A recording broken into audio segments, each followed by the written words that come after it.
स्वागत है आपका आपके यूट्यूब चैनल सुपर टीच में। तो आज हम इसमें हल करने वाले हैं रीजनिंग के सवाल।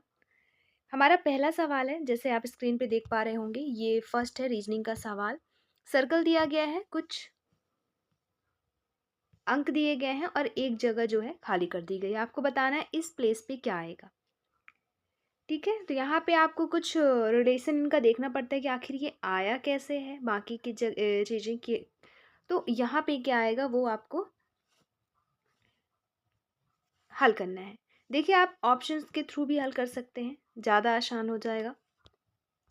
जैसे आप ऑप्शन का फर्स्ट ऑप्शन अगर रखें 8 यहाँ पे और फिर इनका देखें क्या कोई रिलेशन बन रहा है, तो 8 में नहीं बन रहा है। दूसरा भी रख के देखें, इसमें भी नहीं बन रहा है। लेकिन ये थर्ड ऑप्शन जो है 9, अगर हम 9 को यहाँ पे रख रहे हैं तो एक चीज़ आपको देखने को मिलेगी कि 9, 15, 21, 27 ये चारों ही आपके 3 के मल्टीप्लिकेशंस हैं। जैसे 3 का मल्टीप्लाई करेंगे 9 आता है, फिर 15 भी आता है, फिर 21 और 27, मतलब 3 त्रिकाई 9, फिर 3 पचे 15, 3 सते 21 और 3 नवा 27।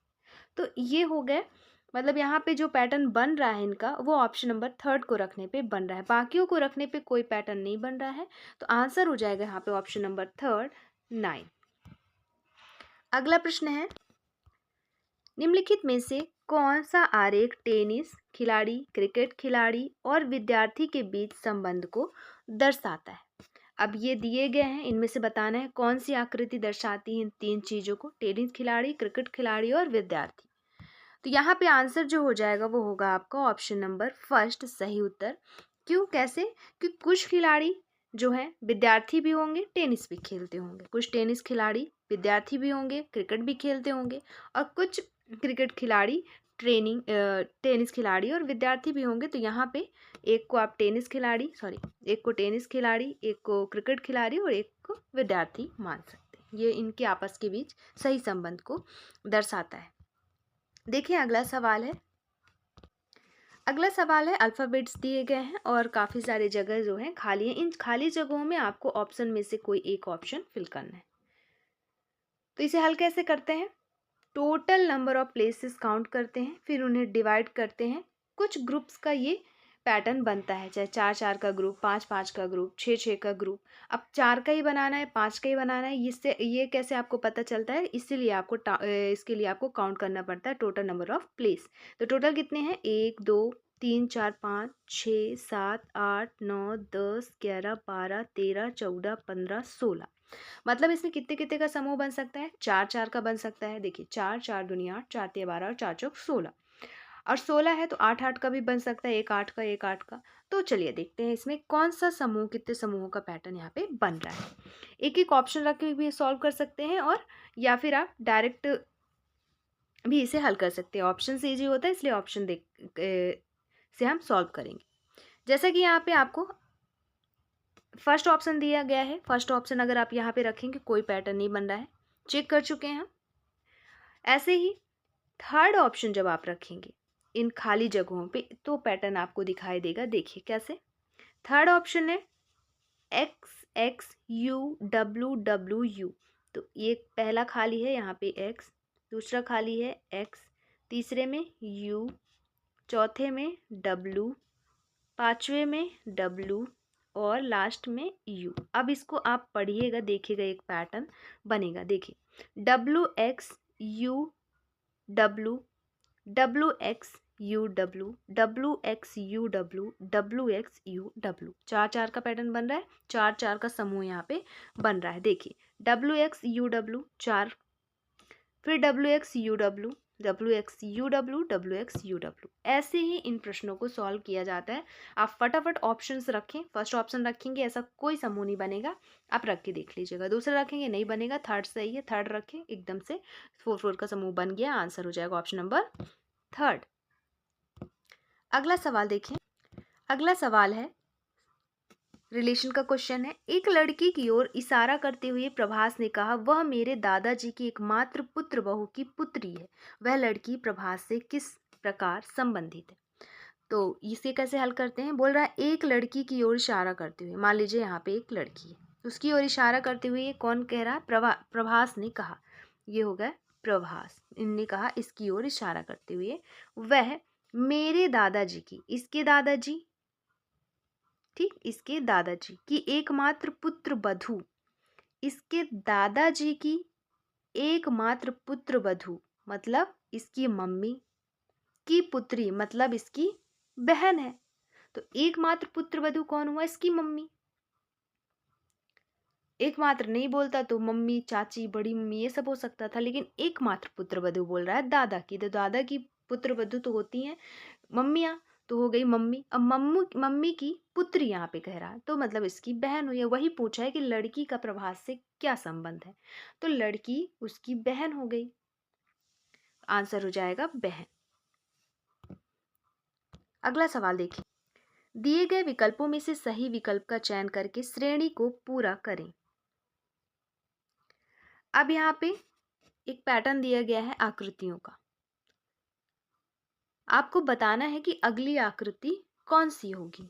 देखिए, एक बॉक्स बना है जिसमें एरो ऊपर की ओर है और राइट साइड से ये लाइन खींची हुई है।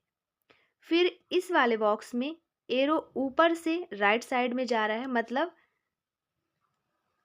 क्लॉकवाइज घूम रहा है, ठीक है, क्लॉकवाइज घूम रहा है। तो एरो जो है देखिएगा आप सब में, पहले यहाँ पे था, फिर राइट, फिर नीचे और फिर बाएं। तो ये मतलब एरो क्लॉकवाइज घूम रहा है। जब इसमें लास्ट वाले में इधर एरो है तो अगले वाले में कैसा एरो होगा? ऊपर की ओर होगा। तो आप इन ऑप्शंस में से देखें कि किस में ऊपर की ओर एरो है, तो सब में है। तो अभी इससे तो हमें पता नहीं चला कि कौन सा ऑप्शन सही होगा। फिर आप देखें इनके अंदर जो छोटी छोटी लाइनें खींची हैं वो क्या पैटर्न बना रही हैं।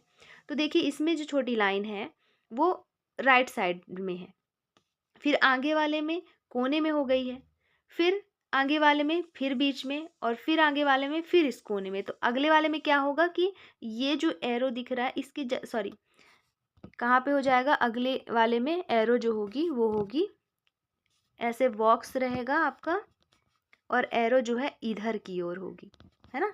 इस सिंपल सा बॉक्स बना है, ये सिंपल एरो की बात कर रहे हैं। तो यहाँ पे एरो बनेगी और लाइन बनेगी, और एरो वाला तो देख लिए कि ऊपर है। तो अब जिस भी ऑप्शन में ऐसा दिखाई दे वही हो जाएगा आपका आंसर। तो ऑप्शन नंबर 3 यहाँ पे सही उत्तर हो जाएगा, क्योंकि ऐसा निशान किस में बना है? थर्ड वाले में, ठीक है। देखें अगला सवाल। अगला सवाल है, कौन सी उत्तर आकृति दी गई प्रश्न आकृति की सही दर्पण आकृति होगी जब दर्पण को PQ पर रखा गया है, ठीक है। तो इसकी दर्पण आकृति बतानी है आपको, और PQ यहाँ पे बता, PQ किधर है? क्षैतिज रखा गया है। तो दर्पण प्रतिबिंब कैसे हल करते हैं? तो जैसे मान लीजिए आपके पास P है, इसका दर्पण प्रतिबिंब पूछा है, अगर PQ यहाँ पे है ऐसे, मतलब लंबवत है, तो इसका दर्पण प्रतिबिंब हो जाएगा ऐसे, आंसर हो जाएगा ये। लेकिन वहीं पे अगर PQ, P का दर्पण प्रतिबिंब पूछा है और PQ मतलब ये रेखा जो है ऐसी है, तो इसका दर्पण प्रतिबिंब क्या होगा? ऐसा। तो आंसर हो जाएगा ये। ऐसे ही आपको इस पूरे डायग्राम को इस रेखा पर, क्षैतिज रेखा पर आपको बतानी है। तो आंसर इसका हो जाएगा, जस्ट ये कोण ऐसा है तो इसका दर्पण प्रतिबिंब ऐसा वाला हो जाएगा, और ये जो है, ये जो छोटा सा त्रिकोण बना हुआ है ये ऐसा ही रहेगा। तो आंसर होगा आपका ऑप्शन नंबर 3 सही उत्तर, ठीक है। ये हो जाएगा इसका सही आंसर। अगला प्रश्न है कथन निष्कर्ष वाला, जिसमें लिखा है नीचे दिए गए प्रश्न में 2 कथन और उसके बाद 2 निष्कर्ष, पहला और दूसरा दिए गए हैं। आपको दिए गए दोनों कथनों को सत्य मानना है, और भले ही वे सर्वज्ञात तथ्यों से भिन्न प्रतीत होते हो। सभी निष्कर्षों को पढ़िए, फिर तय कीजिए कि दिए गए निष्कर्षों में से कौन सा निष्कर्ष दिए गए कथनों का तर्क संगत रूप से अनुसरण करता है, चाहे सर्वज्ञात तथ्य कुछ भी हो। ऐसे हल कैसे करते हैं? जैसे कह रहा है सभी नदियां पहाड़ हैं, तो मान लेते हैं एक सर्कल नदियों का है और सभी नदियां बोल रहा है पहाड़ है, तो बाहर वाला पहाड़ हो गया, ये हो गई नदियां और ये पहाड़, ठीक है। कुछ नदियां मरुस्थल है। अब चूंकि नदियां जो है ये है, तो यहां से मिला के हमको सर्कल बनाने होंगे ऐसा, तो ये क्या है? मरुस्थल। ये हो गया नदियाँ, ये पहाड़ और ये मरुस्थल। कथन का डायग्राम रेडी है। एक तो ऐसे प्रश्नों को डायग्राम बना के हल करते हैं और दूसरा रूल्स फॉलो करके। निष्कर्ष दिया गया है कुछ पहाड़ मरुस्थल है। अब देखें ये मरुस्थल का सर्कल है और ये पहाड़ का, तो क्या ये आपस में छू रहे हैं? अगर छू रहे हैं तो मतलब हाँ है, कुछ पहाड़ मरुस्थल हैं, तो छू रहे हैं इसका मतलब है, और यहाँ पे निष्कर्ष हो जाएगा सही।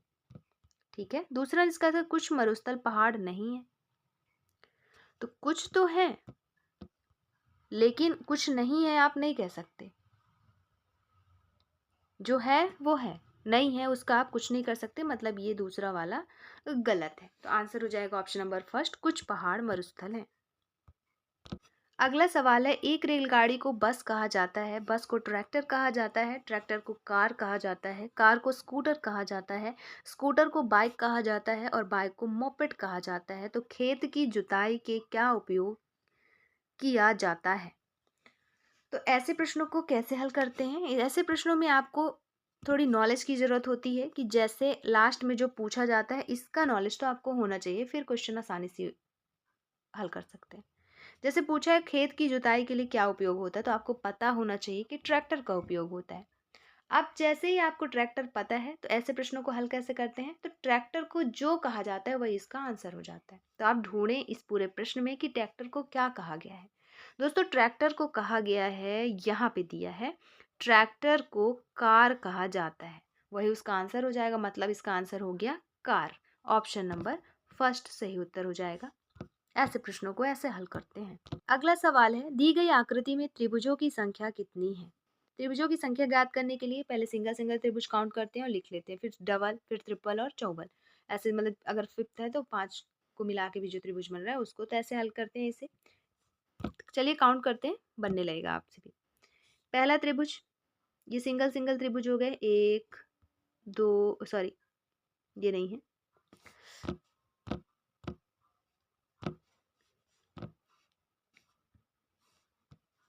देखिए ये पहला त्रिभुज 1 2 3 4 5 6, ये सिंगल वाले त्रिभुज हो गए 6।